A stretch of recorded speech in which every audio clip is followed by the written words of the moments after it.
Hey guys, welcome to the study with Mayank. मैं हूं आपका मयंक। हम लोगों की यहाँ पर पीसीएस स्पेशल डेली जीके की सीरीज चल रही है। आज आपकी तारीख है 29 जुलाई। आज के वीडियो में हम लोग पर्यावरण एवं पारिस्थितिकी से संबंधित प्रश्नों को देखेंगे। तो चलिए स्टार्ट करते हैं आज का वीडियो। देखते हैं मैं क्या क्या डिस्कस करना है यहाँ पर।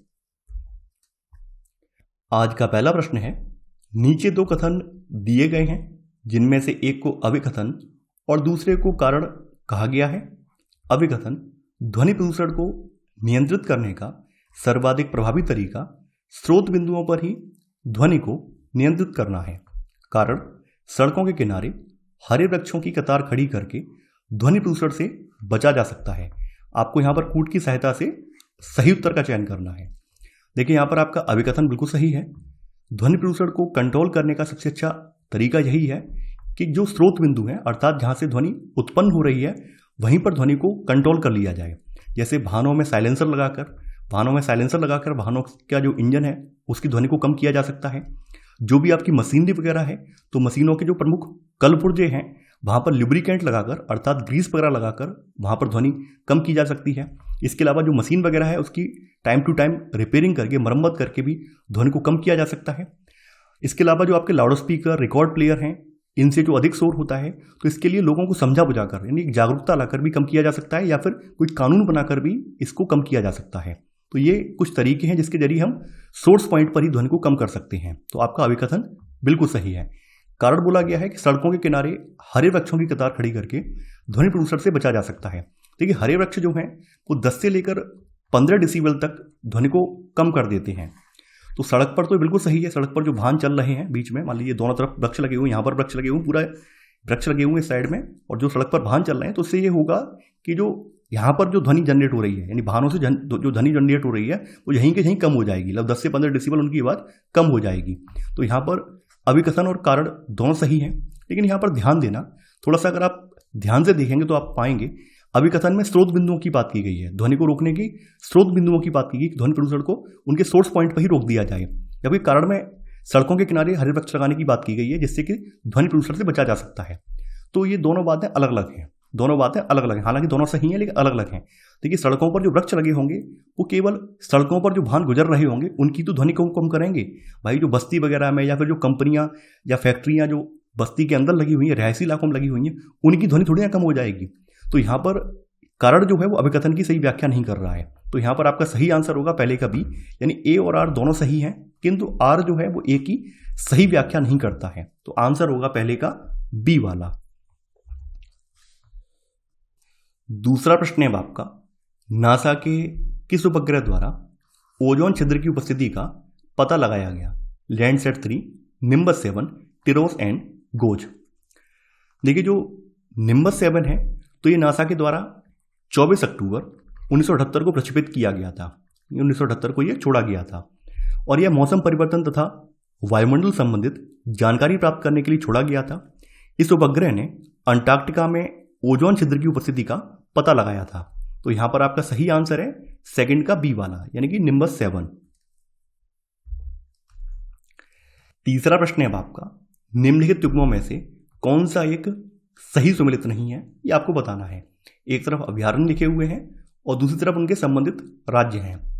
पाखल अभ्यारण्य तेलंगाना, चंद्रप्रभा अभ्यारण्य उत्तर प्रदेश, नीलापट्टू पक्षी अभ्यारण्य केरल, रंगनाइट्टू पक्षी अभ्यारण्य कर्नाटक। देखिए यहाँ पर पाखल अभ्यारण्य जो है ये तेलंगाना में पड़ता है, चंद्रप्रभा अभ्यारण्य उत्तर प्रदेश में है, वहीं रंगनाइट्टू पक्षी अभ्यारण्य जो है कर्नाटक में है।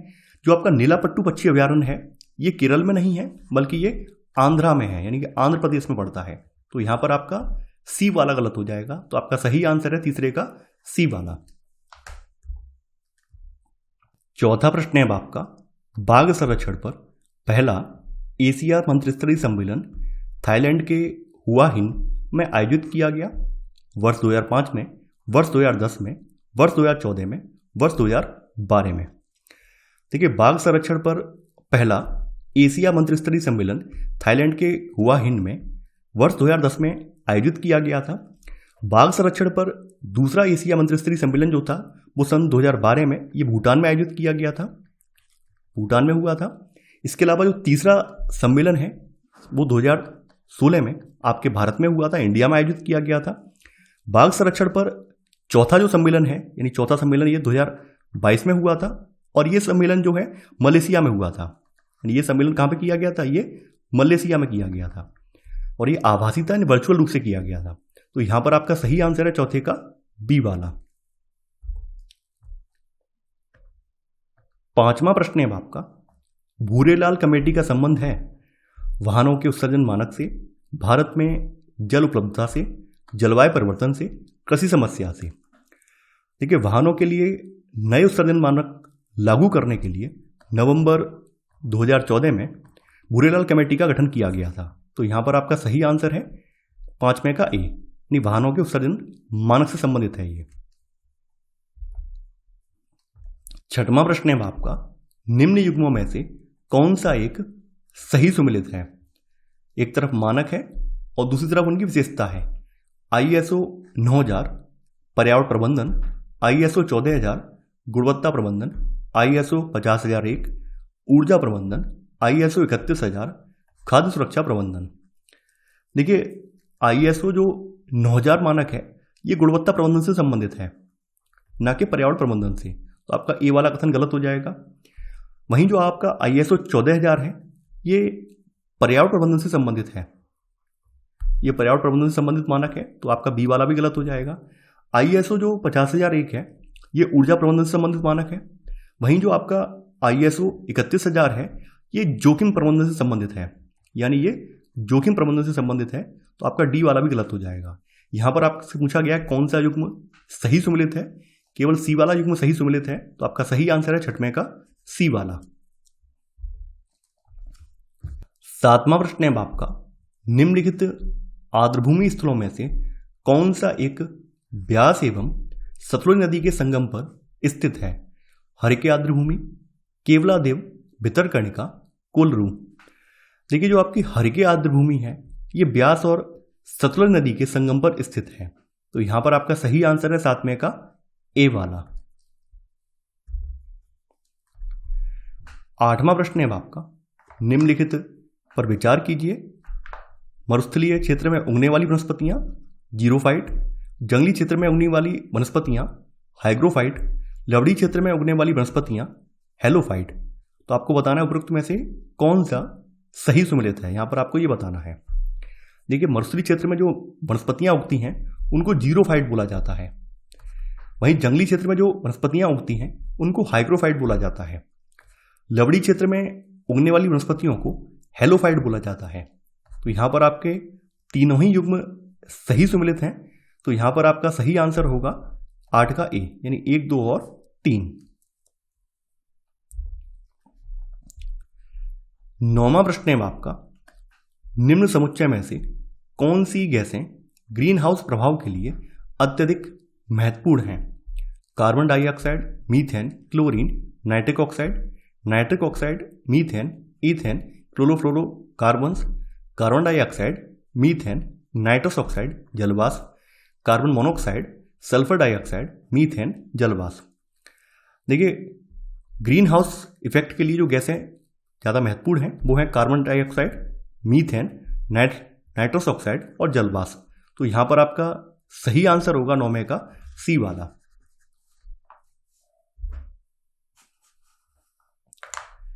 10वां प्रश्न है आपका, नीचे दो कथन दिए गए हैं जिनमें से एक को अभिकथन और दूसरे को कारण कहा गया है। अभिकथन में बोला गया है सौर ऊर्जा तथा उत्पादकता के क्षेत्रीय प्रारूप में घनिष्ठ संबंध होता है। कारण, पारिस्थितिकी तंत्र की उत्पादकता मुख्यतः सौर ऊर्जा द्वारा नियंत्रित होती है। देखिए, सौर ऊर्जा तथा उत्पादकता के क्षेत्रीय प्रारूप में घनिष्ठ संबंध होता है, इसलिए उच्च उत्पादकता से लेकर निम्न उत्पादकता सौर ऊर्जा के द्वारा नियंत्रित होती है। यद्यपि पारिस्थितिकी तंत्र की उत्पादकता मुख्य रूप से सौर ऊर्जा पर ही निर्भर करती है, किंतु जल, पोषक तत्वों की आपूर्ति, तापमान, समस्त पारिस्थितिकी तंत्र के पदार्थों के उपयोग एवं संचार क्षमता उत्पादकता को ये भी प्रभावित करते हैं। अतः अभिकथन और कारण दोनों सत्य हैं और कारण जो है वो अभिकथन की सही व्याख्या करता है। तो यहां पर आपका अभिकथन और कारण दोनों ही सही हैं, तो आपका सही आंसर होगा 10वें का ए, ए और आर दोनों सही हैं और आर ए की सही व्याख्या करता है।